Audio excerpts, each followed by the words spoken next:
Hey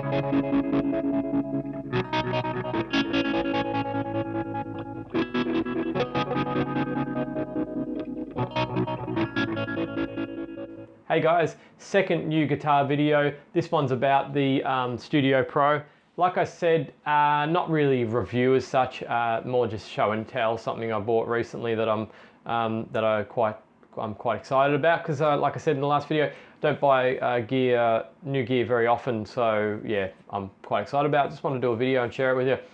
So this one, we're looking at this one here. Already recorded the video of that one. That's the 2014 LPM, at Les Paul LPM, and this is the 2014 Gibson Les Paul Studio Pro. This is by far the standout guitar between the two. Probably not so, I probably shouldn't use the words by far. They're both very good guitars, but this one is the pick of the two. It's a fantastic guitar. It looks great, it sounds great, and it plays great. It ticks all three boxes for me. Let's take a close-up look at it. So like I said, I'm not a gear aficionado. I'm just a casual player. So this is going to just be a brief overview of what's on the actual guitar, or at least what I know is on the actual guitar, which will be a superficial sort of review. So let's start with the tuners. The tuners are chrome, which for some reason is quite difficult to find in the Gibson range. They don't do chrome tuners much, but luckily this one's actually got one. Again, this was a cheap. I should talk about the price first, because that's what led me to buy the thing. At the sale, like I mentioned in the last video, everything was very much discounted. The recommended retail for this in Australia is $3 grand, right? And again, like I said in the last video, don't be rushing to the comments right now to tell me that you can get them cheaper in your country. I know you can. In Australia, it's a different story. We've got so many taxes and import duties and costs of running businesses and taxes and taxes and taxes, and we're sort of like floating in the middle of nowhere. We've got to get stuff over. It costs a lot to, let me get back so you can see my face. It costs a lot to send stuff to us.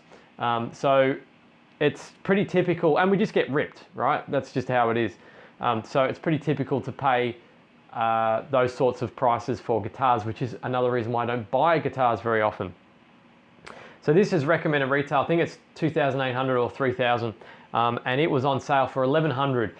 So I just pretty much grabbed it and said, I'll take that home, thank you very much, because those opportunities don't come up very often in Australia. It is a 2014 model, and this is 2016. I just fixed the camera. It's annoying me as much as it's annoying you. So yeah, it's a 2014 model, which is part of the reason why it was discounted. A lot of their old stock they were getting rid of. But yeah, 1,100 from 2,800. I mean, you know, you can't even get one secondhand for 1,100, and it's in new condition. There's not a scratch on it. It's been looked after in the shop. I haven't cleaned it or anything. It's pretty much how it came out of the shop. The strings were knackered, as you'd expect. 2-year-old strings. The shop had never restrung it. So yeah, it's a shop that doesn't care about their stock, obviously. But yeah, I've restrung it. I cleaned the frets, because the frets were quite crusty as well. Just from sitting on the shelf for so long. They weren't crusty, but they were tarnished. So I gave them a quick polish. Could probably use a setup.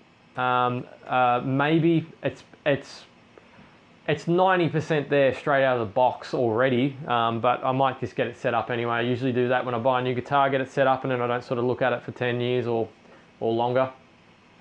Plays really nice, looks really nice. Let me zoom in for you so you can see. The color on the front I really like. It's got kind of like a sparkle. You might not be able to pick it up, but there's actually a tiny bit of sparkle in the red finish, but not in the orange finish. It's got it's a beautiful looking guitar. It's got the chrome covers on the pickups. These are plastic around the outside, but then I think they always are. I read someone complaining that they were plastic, but I'm not quite sure what other option there is apart from plastic. So yeah, obviously all the chrome saddle and tailpiece, and these are speed knobs, which I mentioned in the last one. The LPM's got them too. They're like a high knob that's supposed to be good to grab onto. They feel pretty good, you know, as far as a plastic knob goes. They feel fine. Black scratch plate, Oh, sorry, with the knobs too, it's got coil taps as well, which is kind of like, well, I think it's like a tone or a volume cut, or maybe a bit of both. I guess the idea is that you have it out, so you've got the cut when you play rhythm, and then if you do a lead break, you push it in, and it gets more trebly and louder. So yeah, maybe it's a treble cut. So you just stand out a bit more when you do your lead break. You pop it in, and there you go. So it doesn't have any of that electronic rubbish on the headstock like the LPM. You can see it just there. The LPM's got on it too, which is good, which is something that I like. I'd like my guitars to be sort of more straightforward than having all that sort of. I just don't think it's not necessary to have electronics to tune the guitar for you. You know, I'm a bit old-fashioned in that respect, maybe. So yeah, it sounds great too. It sounds really good. It's got a burst bucker, and I can't remember what the other pickup is. Have a look at the specs for it. I'll leave a link in the description so you can have a look at all the specs, what woods it's got, and all that sort of business if you're into that sort of stuff. Yeah, all those sorts of specifics. But there you go. Beautiful looking guitar, and sounds as good as plays and sounds as good as it looks. So let's do a sound demo of it now, and hear what it sounds like. Just play a few riffs and things through it so you can get an idea, and play around with the pickups and the tone controls, etc. Let's hear it.